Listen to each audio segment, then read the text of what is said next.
All right, well, we have the entire crew here. I think Tech Ops is all good. We're solid. Good? Awesome, awesome. Can't do that symbol anymore, get in trouble. All right, everybody, welcome to Webtoons. So hot right now. We have a plethora of guests, and even though I could introduce them, I think they'd be able to introduce themselves a lot better. Got it, we're good. You gotta be in the middle, apparently. So we're gonna start from my right and go on down. Tell us who you are and what you've done. Great. Hey, I'm Tom Bloom. I do the webcomic Kill 6 Billion Demons. I also publish the RPG Lancer RPG. My name's Tony Weaver Jr. I am the writer and creator of The Uncommons, a webtoon that has about 2.5 million reads. Yeah, we were kind of publishing it independently, but thought that webtoon would be a great way to expand our reach, and turned out to be right. So excited to talk about it.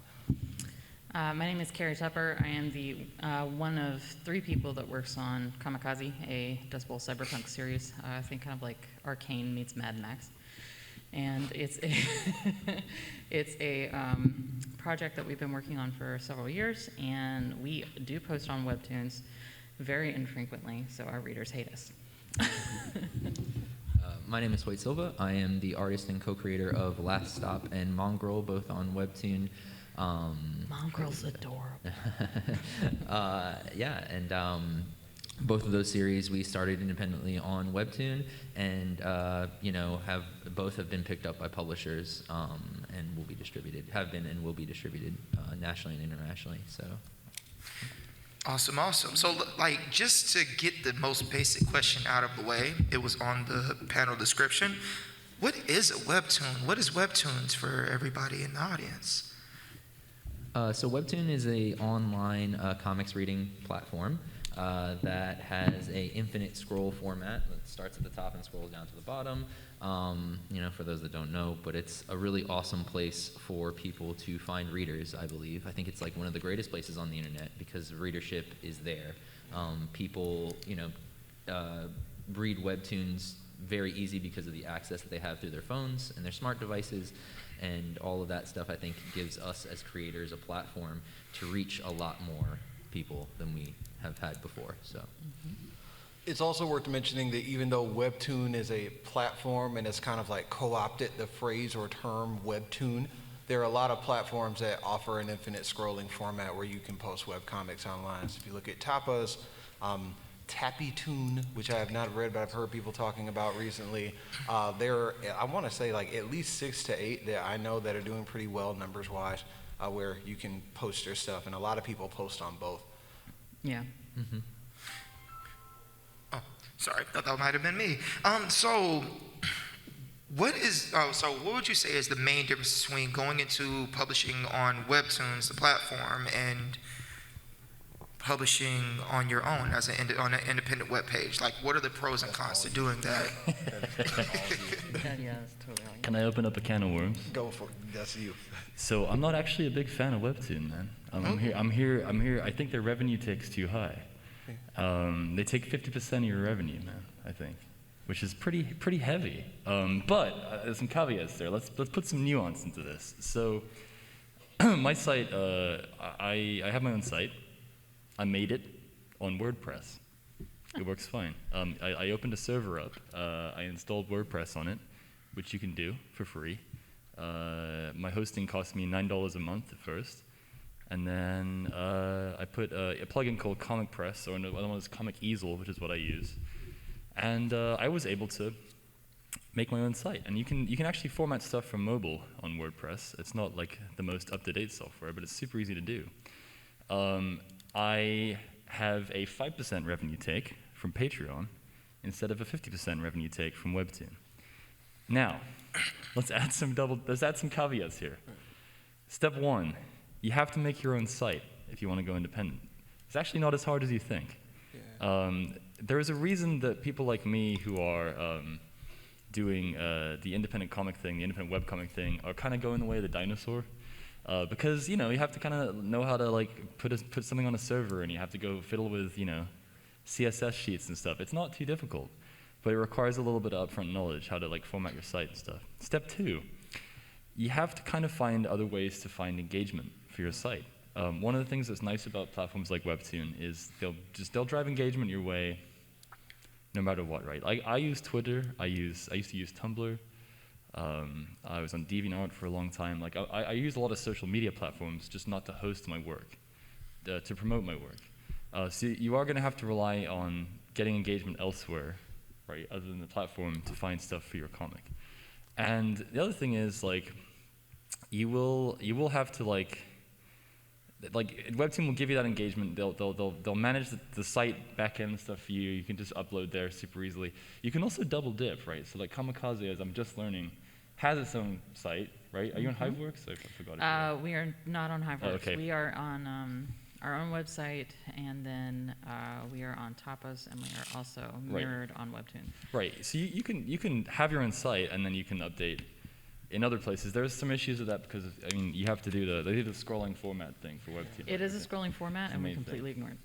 But yeah, but I do want to say, like, I am actually, and also I don't know what's Webtoon about the rights for your stuff. Nothing. Yeah. If you're just posting on like the discover part, or Yeah. you're just posting yourself to a certain degree, that's just, they can use, essentially if you're posting on their site, they can use your stuff for promotional stuff. What about publishing? But not yeah, that's all you want. But not publishing. Okay. You're not giving anything up. by posting on their site, You're not essentially. giving anything up if you post on Canvas. Right. Canvas, that's what I'm saying. If Sorry, you I said become a Discover, but I Webtoon meant- original, there's a completely Then different Correct. set. That's a yeah, completely yeah. different set. Yeah. So I mean I'm a big advocate for keeping the rights to your work, getting on a platform like Patreon, which I think has like an 8% income take instead of a 50% one, and using other platforms to promote your work. I actually think that's the better way as an independent artist to do that. But however, again, you're gonna have to put more work in. You're gonna have to learn how to like update and maintain a site. You're gonna have to learn how to promote in other places, and Webtoon, will do all that for you. The upsides of that is you have control over, your own content. You can put it in the format you like. You don't have to rely on the algorithm on Webtoon for finding your work. You can just, you can spread out your work in different social media, whatever you want to use to promote it. You can promote it at cons.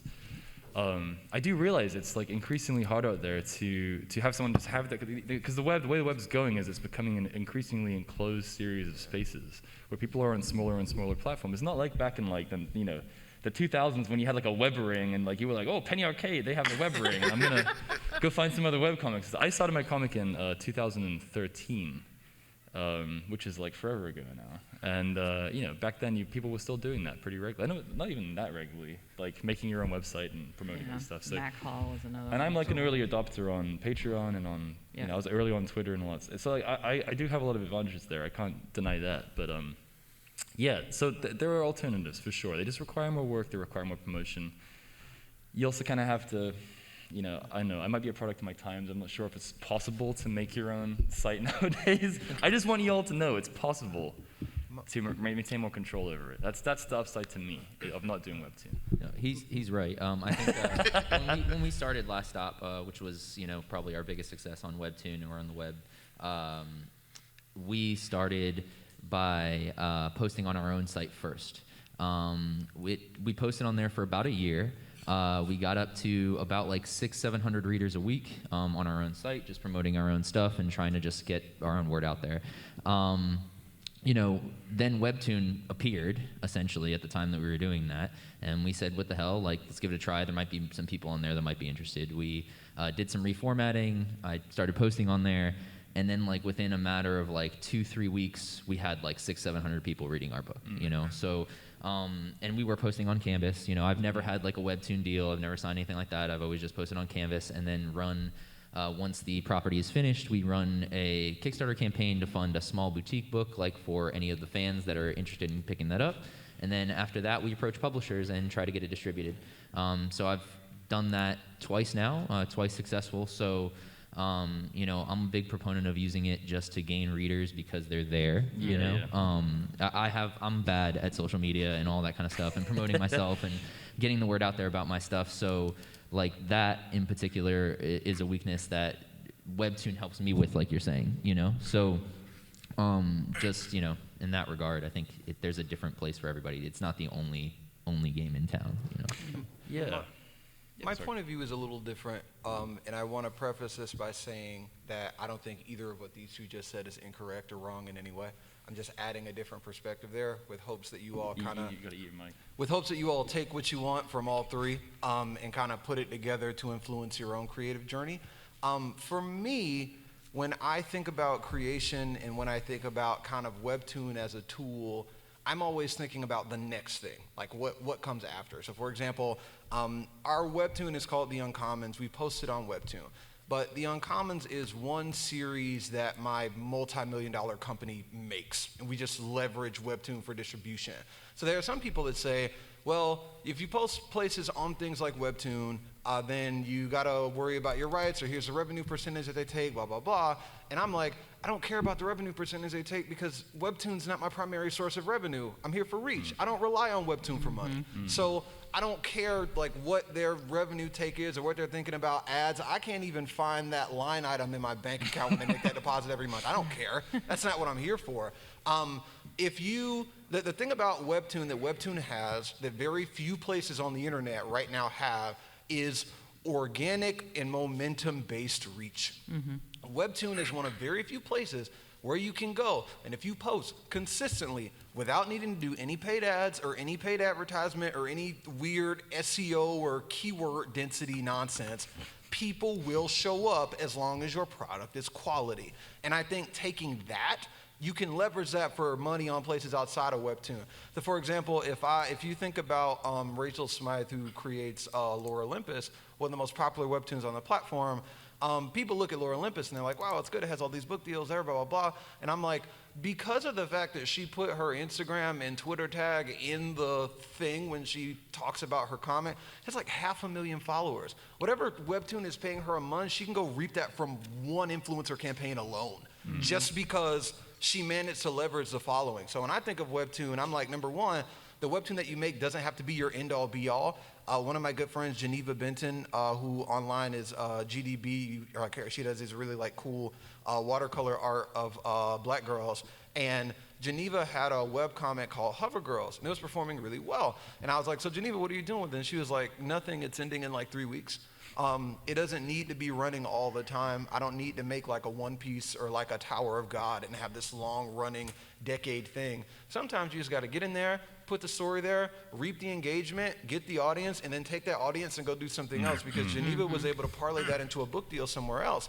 And I know that that advance was looking real nice, because when she went and talked to their marketing office, she was like, look at how many followers I have. So like, think about the end game. Think about like what you're actually there for. If you're expecting Webtoon to be your primary revenue driver, not really going to go over very well for you. Yeah, I guess I agree actually. It's a loss leader. Yeah, I think it's just advertising, in my opinion. I guess my big takeaway is like it's a platform, right? It's not the only game in town. It's not the only way to do things. I had a panel yesterday. I actually had a panel with Tony. And after the panel, people came up and they were like, "Hey, what app do you use to where do you put your comic? Like, what's the best app or site to put your comic on?" I was like, "You can make your own. Like, you can do that. Like, I want you to. There's other options out there for you shouldn't just rely on only putting something on Webtoon." There was people constantly come up to me. They're like, "I'm having a hard time breaking into webcomics." And I'm like, what do you mean? There's no barrier there, dude. Like, there isn't one. Like, just make it and put it online and put it as many places as you like. I mean, do that. And yeah, if you use it like a platform for engagement, for finding a reader base, that's probably the best way to use it. Just don't, I wouldn't view it as the only way to publish a webcomic. Yeah. You just got to know what your strengths are. I'm sorry. Yes. No, yeah. go ahead. You got to know what your strengths are, because, for example, these two are strong at things that I'm not strong at. So, for example, you said you were posting your webcomic on your website, and you got up to about 700 weekly readers a year.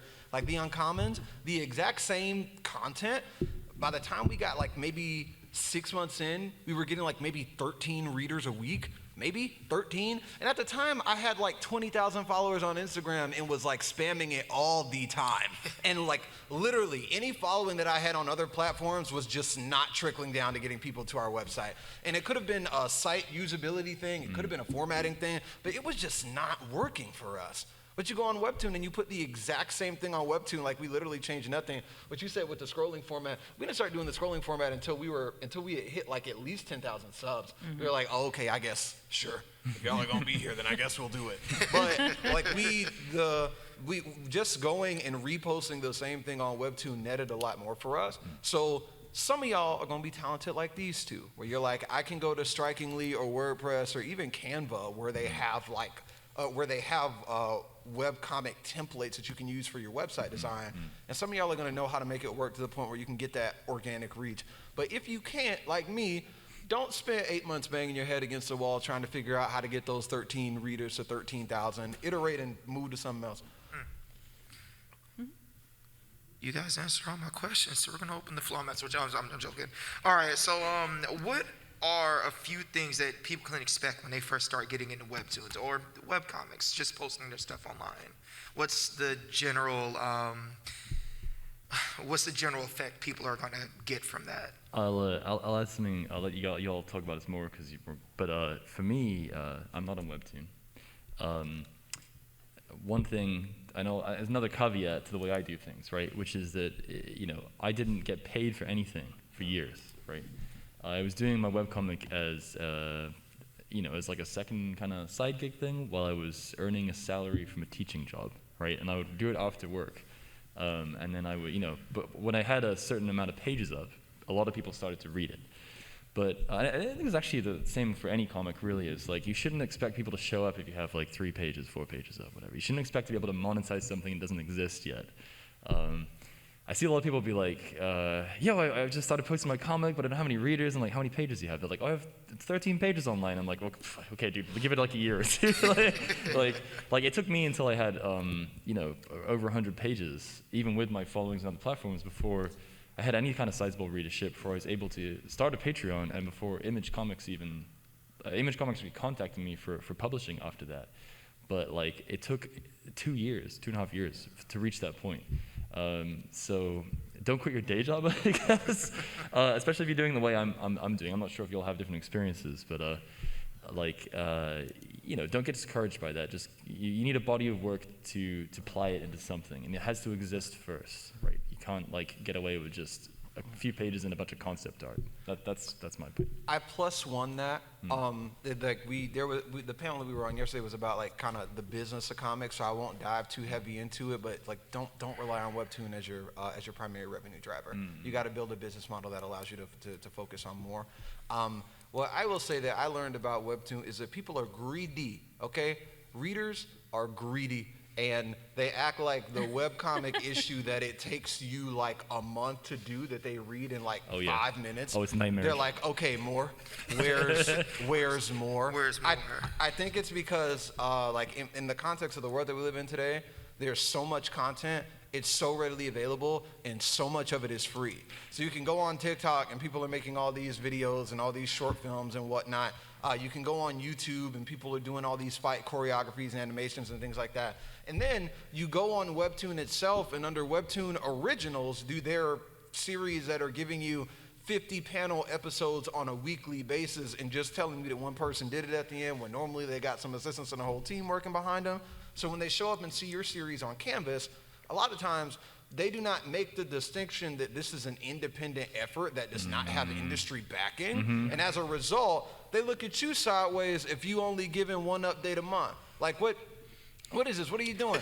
When we started publishing The Uncommons on Webtoon, we were maybe like 12 chapters in, which accounts for like, maybe like 250 pages? So when we started, I said, here's what we're gonna do. We're gonna post 3 pages for each update, but we're gonna update 3 times a week. So Monday, Wednesday, Friday, 3 pages.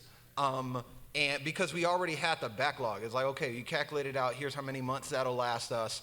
And we're gonna go ahead and start working on what comes afterwards, and we'll know where our break is gonna be between season 1 and season 2 so we can keep up with it.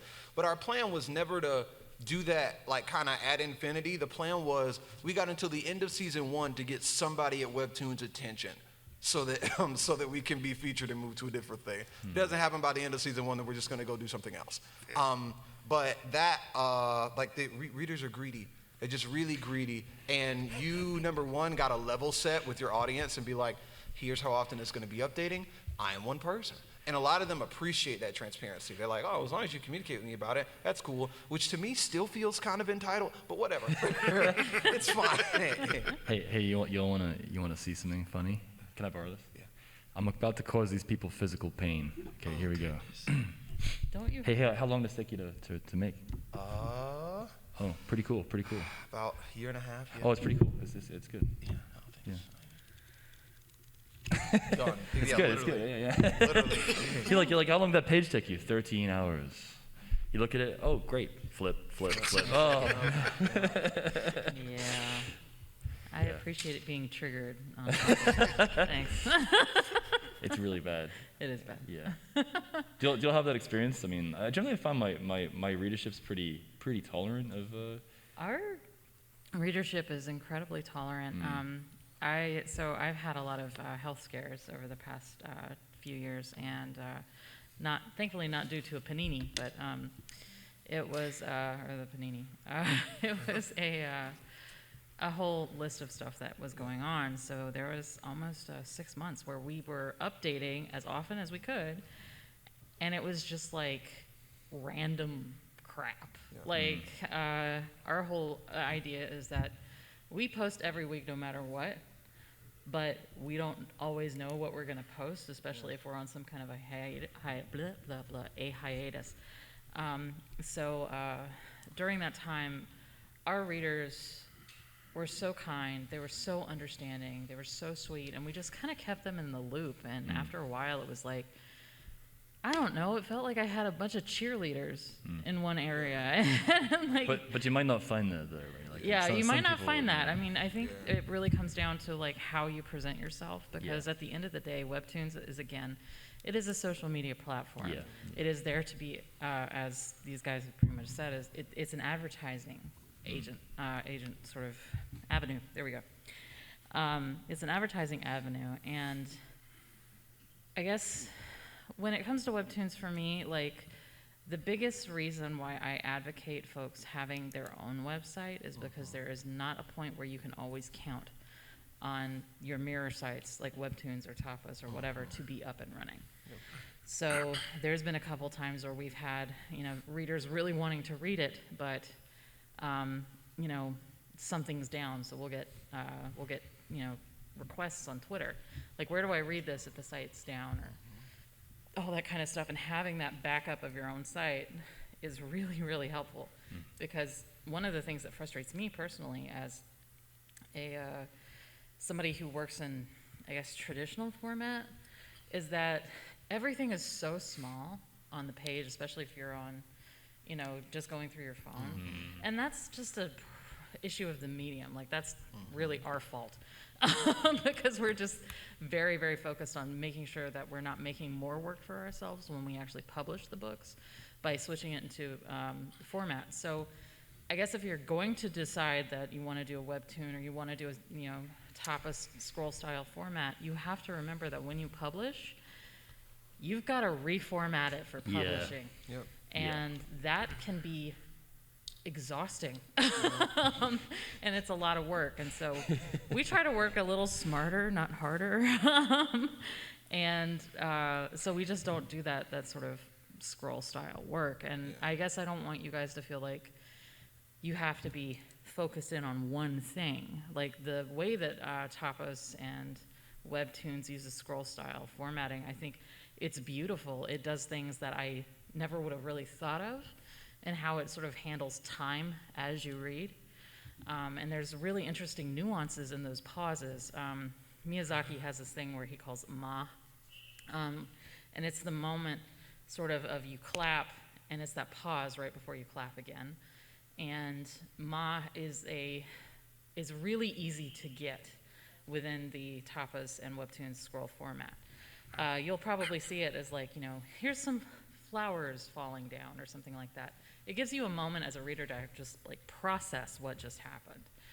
And I love that, but at the same time,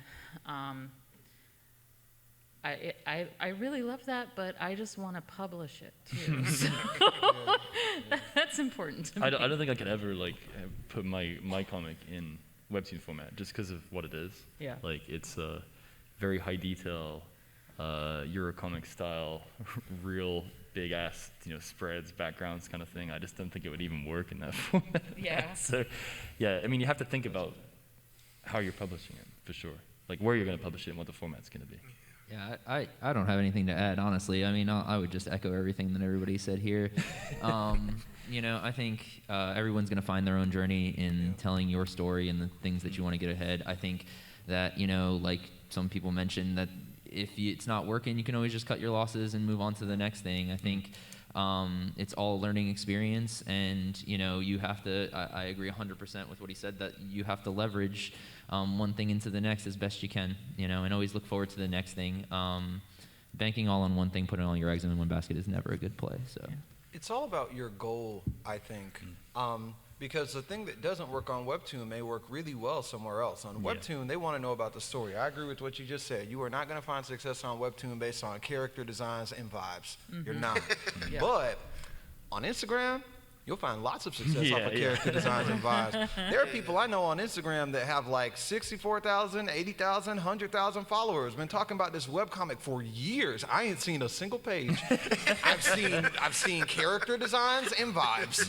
I've seen, man, when this webcomic comes out, it's gonna change everything. And people are like, yeah, man, I can't wait. And I'm sitting over here like, you have gotten more momentum off of talking about your thing than I have actually publishing the thing. That's kind of crazy. And I'm not even trying to hate. Like, if that's what you want to do, it's possible, because depending on what your goal is, you can kind of sidestep some of the difficulties that some people have to deal with. So if your idea is, I have this series that I want to make, but it's a little difficult for me to do by myself. It's grand in scale and it requires a few more resources. You can, off of a character design and some vibes, go get sizable enough of an audience to get an investment. Yeah. Whether that's going to a publisher and saying, here's this idea that a bunch of people are excited about, or querying an agent and being like, here's an idea that people are excited about, and getting the agent to go negotiate with the publisher for you, or even like skipping the print part altogether and being like, cool, I'm going to put this together into the pitch book for a show, or running a Kickstarter on your own. There are so many ways to get to the end product. Sometimes the meticulous grind of webcomics isn't essential, but if that's what you want to do, you're going to have to pop up with your story. I'll add something onto that, man, which is that, one of the things I always tell people when they're trying to get into webcomics is it is a job for goblins, man. It is like really difficult.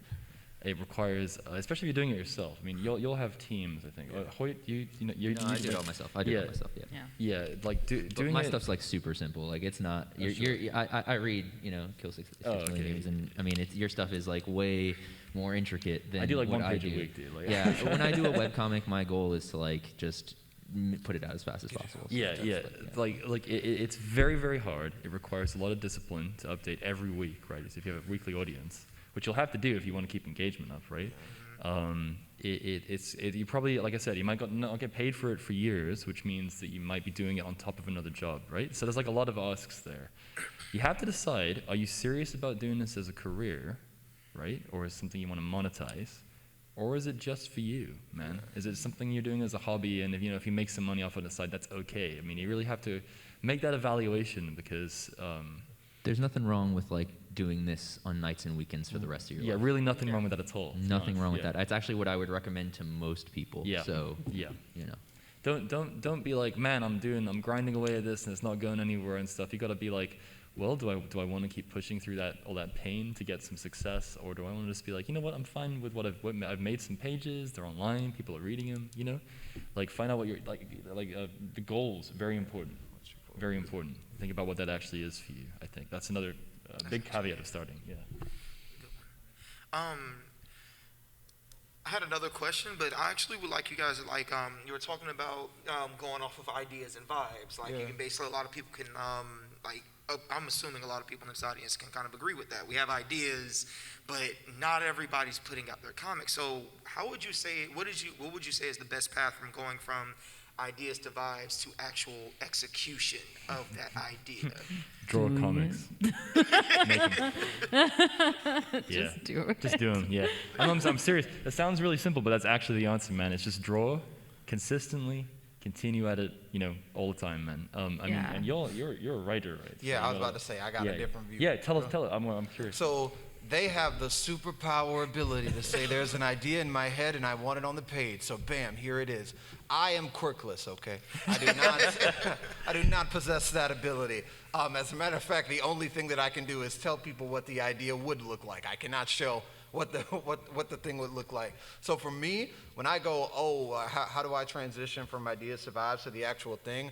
This is going to be a really cynical answer, but I mean it in a very positive way. Start thinking about money, truly. Because if you want your project to be good, you will need a team. If you want a team, you will want to pay them well. In order for you to pay them well, you need to know how your project is going to make money. I have a team of 7 artists that I work with. At various points in the process, there are 7 people that have their hands on the Uncommons. And I pay all of them more than Marvel and DC pay their people because I'm about my money. Like at the beginning, I was like, I need to make sure that, number one, I know this is going to take a really long time. And number 2, I want to make sure that I take care of my people. The art world is like cruel. And I hate that, especially young artists. People get their optimism stomped out of them. And I wanted my company, Weird Enough, and also the Uncommons to kind of be a place where that doesn't happen. So we had to think about money.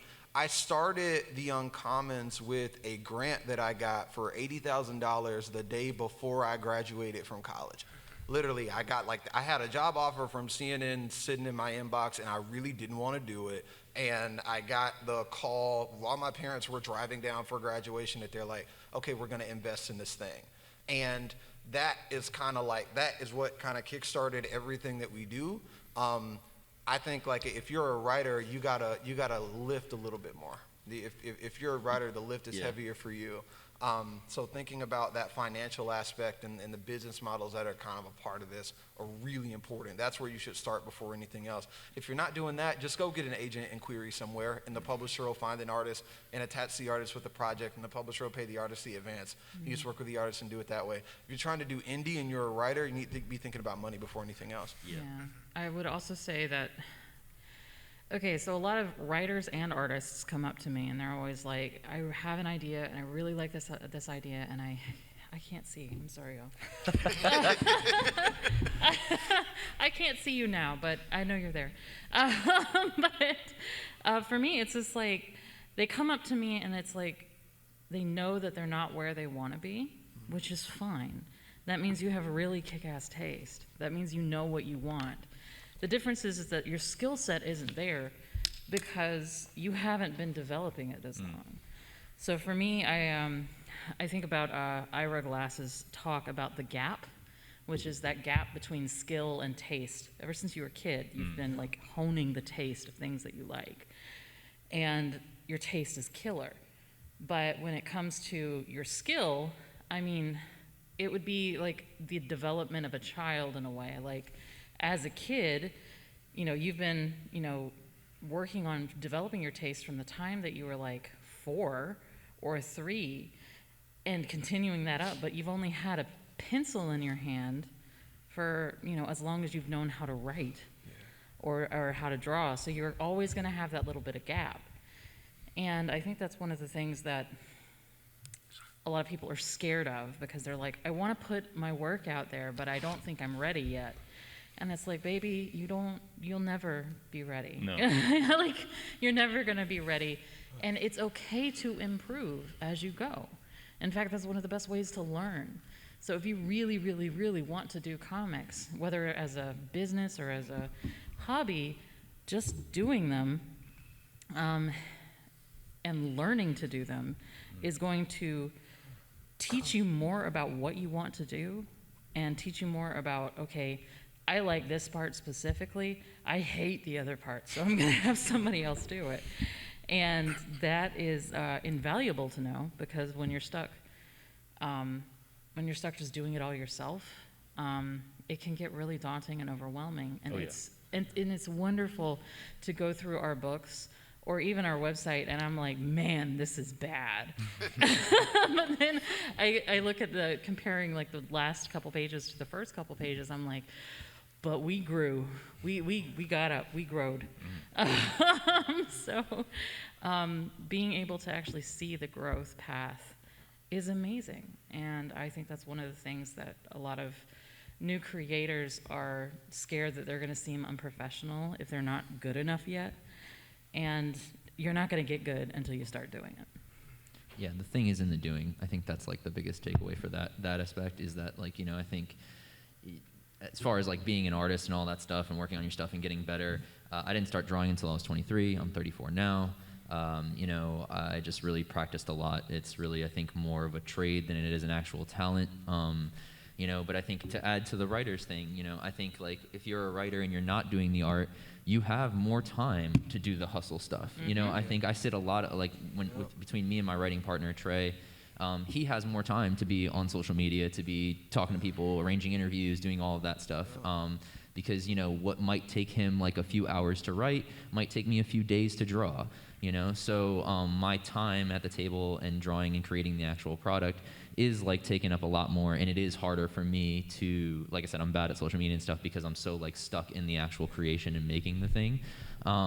So, you know, I need somebody with me that will actually poke their head out of the hole and like see what's going on in the outside world. So, you know, I think like everybody has their strengths and their weaknesses, and you need to learn yours and play to that, and then fill your circle and the people around you with people that make up for your shortcomings, essentially. So, What I try to keep in mind when I think that I'm not ready about something, that I'm not ready to do something, or that my skill set kind of isn't there, is that no matter where you are in your journey, there is someone less talented that has gone farther, okay? No matter where you are, there is someone less talented that has gone farther.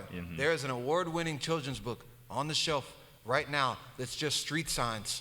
The whole book, it didn't draw any people, didn't draw any places. It's literally street signs, like with a little pedestrian thingy in there. The movie Morbius got made. It got produced. Hey. It got produced. It was in theater. Someone paid someone to make that. Hey, man. It's like, listen, I'm a Morbid, it's Morbid okay? time. You need to calm down. Like, I think that very often we are our own worst critic. And a part of me is like, that's important, because sometimes as a creative, even if everybody else loves what you do, if you don't like it when you look at it, then that gap is never going to get filled by any outside validation. So I get that. But also what you got to keep in mind is sometimes the thing that we think is necessary in order to jump through the gap, sometimes the criteria for entry might be significantly lower. So don't get stuck somewhere and then look up and find somebody that has not done their 10,000 hours, that has not practiced, that has not actually kind of thrown themselves into the craft. Don't let that person lap you because they decided to just step up to the plate while you're practicing. Yeah. Have the audacity to try. Yeah. I said it yesterday in panel, I'll say it again. Ideas are worthless. They're not worth anything. So if you have ideas, all you have is ideas, you got to get something else. You either got to get work made or you got to get money. That's it. That's simple. Get the check. Yeah. All right, you guys, we are entering into the last 15 minutes of our panel, so we're going to actually start opening up the floor to questions. If you would like to ask a question, come up to the mic. My runner will be here vetting questions if you want to ask any. Come on up. Yeah, come on up to the mic. Middle of the, in the middle of the room, there's a mic, and my runner's going to be there waiting for you. So for any of you who want to grab or see us or talk to us as well, everybody's sort of lining up, getting their questions. I am Carrie. You can find me and my team at booth 318 downstairs. You can check out Kamikaze at kamikazecomic.com. And we're also Kamikaze on Kamikaze Comic on Twitter. So if you want to live tweet about how I'm not talking enough. Hi. Oh. All right, we're good. What would you say are some good resources for learning how to draw anatomy better? Oh, Vilpew. Yeah. Vilpew is a wonderful guy. He actually talks about it in a very structural way, It's the difference between construction drawing and actual contour drawing. So contour drawing is when you're actually like drawing the outline of something. Construction drawing is actually when you're grabbing, when you're actually sort of building it like Legos. And that was like the most helpful thing for me, because as I was doing like the outline drawing, I'm like, okay, this is the deltoid. Why does my deltoid look so weird here? Or like, why is my anatomy so bizarre? And it was because I was looking at the outside rather than figuring out, okay, what was the structure underneath? Go like study some classics, man. Serious. Go grab Bridgerton's Guide to Anatomy, man. Just like pick up a book. I'm gonna kill it here and just say that anatomy doesn't matter, and you can. I take a life drawing class that'll get you familiar with how things work and how to translate life into whatever you want, and then just draw however the hell you want. Anatomy really doesn't matter. I don't know what this bone is called or what this is or where the deltoid. I don't know any of that, and I just draw it. So I mean, you don't have it's not required. You have to learn that stuff. You should learn what the rules are before you screw with them. If you want to, I think learning structure drawing, like learning how like things are constructed as far as that, but learning the names of bones and all of that stuff is just a little too excessive. I'm not ever going to cut anybody open. I'm never going to actually use that information. So you don't need an MD. Yeah. There's also nothing wrong with using. So one of the things I love, I have this little action figure at home. That I can kind of pose and play with, and then I take pictures from different angles, and sometimes I just trace it, because I don't have all day. Or there's moments where I'm like, I need a pose, and it's very specific, so I'll actually have my husband get in the pose that he, and I'll just enjoy the pictures later. But I use them as reference. What kind of poses are these? Of course you do, of course, yeah. Yeah, that too. We're family friendly. You're welcome. Thank you. Where would you suggest starting to look for people as like a team, like you said, to Here. things That's a good one. Yeah. Here at the con. Start talking to people about really the magic words as a writer or somebody who's working on a project is, what do you want to draw? What do you want to write? Because if you can actually cater the story or the project to what they're really passionate about, you're going to be able to get a lot more interest and people involved. Because if somebody's not interested in cottagecore, steampunk, like how, you can't really tell them, well, I want you to work on a cottagecore steampunk when they're really into MC Escher and I want to say Geiger is the guy who does the Alien franchise stuff. So make sure that you're finding people who are passionate about it and are similar in work. And it's okay to talk to folks who are younger and still, hungry, and start small. Start really, really small. Because I made the mistake of starting big, and I'm still paying for it. I'm still paying for it. And it is having the ability to take a simple, small story and turn it into something powerful is going to get you so much further than doing a big, epic thing. And I think those short stories too, you'd be able to weed through, possible non-compatible people for your team too. I think you just do one epic thing. Some of these people you might sign up for, and you might be with them for however long you're doing the thing. If you don't have any team at all yet, I would strongly recommend just doing, like she said, short stuff, quick and to the point, and refine and find yourself a squad and team and build that first, and then introduce your major thing or cater something to the artist that wants to do something major or whatever. I think that will just give you a lot more. If you're starting from zero, I think that will give you a lot more just experience. Yeah. I'd say the other magic words are I can pay you. Yeah, also paying. Yes. Yeah. Paying, please. Yeah. Very good. Huh? Oh, that's a great question. It is VILLPU, I believe. While we wait for more, does anybody else have any questions? If not, I have a list. I can always ask another. Oh, come on, yeah. I have a few. Oh, she did it. Hey. So how much and in what way do your readership influence your story beats, your character development? I imagine as your readership grows, you get a lot of feedback, you got a lot of input. How much does that kind of seep into your creative process? I'm petty. I'm As long- Right there, bro. Right I'm there. real petty. He does the opposite. So I think that feedback from readership about feelings is important, specifically feelings. Like in Arc 2 of the Uncommons, we were jumping back and forth between different locations. We were introducing new characters, and we got a couple of comments where people were like, "I'm confused. I don't know what just happened." Stuff like that. I'm like, cool. I didn't articulate that well.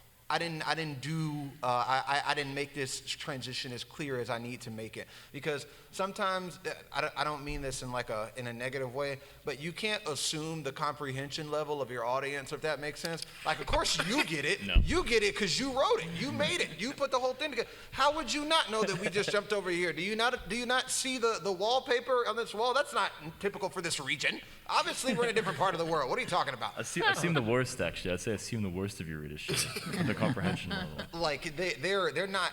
You can't assume that they're gonna get it. So things like that, I always pay attention to. If there's a specific note that I want to land or something that I want to land, sometimes I check the comments to see if they got it. If they didn't, if nobody's talking about it, I'm like, okay, maybe we need to like make that a little clearer next time. But when it comes to characters and like plot and stuff like that, don't play with me. I'll kill them real quick. Don't play with me. Don't. Yeah. People like of the 5 main characters of the Uncommons, there's one character named Julio that was like the hardest for me to write. I'm like, Julio is like the stepchild. I know all of my kids except Julio. I have no idea who that guy is. And when we hit on Webtoon and people started reading it, people were like, oh, I love Julio. He's the best. I'm like, why? I don't even know him like that. Why you like him that much? Oh my God, we have a similar character in ours. Same, Everybody's like, oh, same. I love this character so much. He's so funny. And I'm like, he's a jerk. Yeah, we Like, had the same. Basically, our jerk character. Also, everybody was like, "Oh, this is my favorite character." I was like, "Why is this the favorite character? What the hell?" It was cool though, because people hated him and they loved him, and then they hated him, and then it was a really cool experience. Because like you said, reading about feelings and stuff like that, I think that's the good influence. When we do a story, I do it with a particular goal and end in mind, and I've pretty much planned it all out, and I know what I'm going to do. So I just kind of want people along for the ride and experiencing and having fun with me as we go along, actually influencing the outcome of the story or characters themselves. The audience isn't really going to do that for me. So Yeah, I mean, there has been a couple situations where, so because I don't look like my main character and we have a very diverse cast, I have a crap load of sensitivity readers, and they're wonderful. They're great at their job. But sometimes the sensitivity readers miss things, and that's not their fault because they've got a lot of stuff to read through. So there was a couple times, or really one major time, where we had an issue with the next coming novel. So we put the page out, and one of the characters did something that we understood was problematic. That was kind of, we wanted to make kind of an example of, hey, this is crappy, don't do it. So we ended up doing that, but we realized, wait a second, we have this behavior happening, but no one's actually correcting it. And so as we were going through there, like, people were sort of going through that bit, people were saying, okay, I really hope somebody calls her out on this because this is a problem.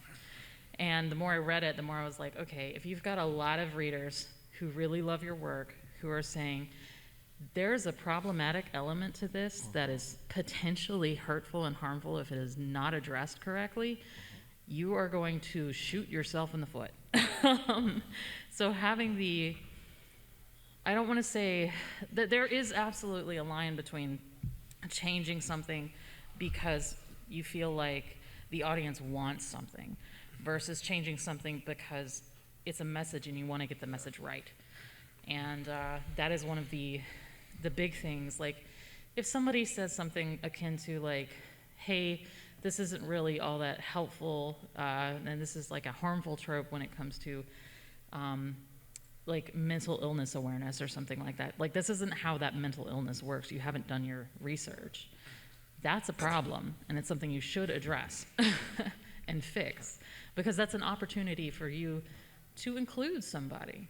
The last thing you want is to have a webcomic that you pour your heart and soul into and it excludes people from reading it. I'll also add on, man, like the negative side that's kind of down, the underside of this is like, if you're in a webcomic community, if you're making a webcomic, when you hit a certain level of readership, right, it's gonna be these, people are reading in different places, people are discussing it, you're gonna run into the internet, man, and there's gonna be some toxic shit said about your comic, and you're gonna get some just absolutely like just some awful people reading and commenting and harassing you and doing all kinds of stuff. I'm not saying this happens to everybody, but like if you're in a certain area, if you're a certain size, you're on social media, you know.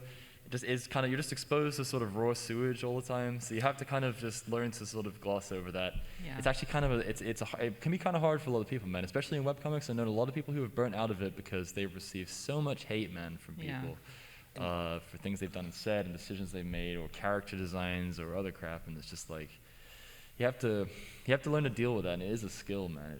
It is really a lot to handle. So if you're looking to get into that, just be aware. And it's this other thing of like it becomes depersonal, and people stop engaging with you as a human being and start engaging with your work as like a brand as well, and then think they can say all kinds of stuff, really hurtful things about your work because they don't see you as a person anymore. They're just looking at you as a You were product. gonna say something, Tony. What? I'll take it a step further and kind of address the elephant in the room. If you're not white, if you black, especially if you a black woman, Woof. some people gonna be mad just because you exist, like just because you're making something, just because you have the audacity to create. People are gonna be difficult. Like something that I've kind of accepted as a creator is just me making characters that look like me is political to some people, and it is what it's like. Oh, you don't have to get political about it. I'm like, dog, I didn't even. I gave him a fade. Like what? I don't understand. What's the issue? I gave them I colored them a specific. Yeah, man. color. There's white, and then there's political. Yeah, it's that angle. I think like how do I put it? I hate to say that you have to be ready for it because I don't like normalizing harassment and making it seem like it's our responsibility to prepare for how to deal with it rather than telling people not to do it. But I literally don't check my DMs anymore. Smart. Like I don't check my DMs anymore. I've had people that have met me at this con that have come up to me and said, "Hey, I gave my nephew your book and he really liked it. I sent you a picture." And I'm like, I didn't even see it because that positive thing of like you loving this and engaging with this was probably sandwiched between people calling me things that I don't even want to say on camera. Yeah. It's something that you have to learn to deal with. When it comes to the Webtoon stuff, like I guess kind of specifically around dealing with fans, one thing that I do think is that when you have readers and they're articulating something to you, it's good for you to know what they like. You don't always have to use it, but it's good for you to know. Webtoon, for example, no one calls Webtoon this. I hope their PR team doesn't get upset with me.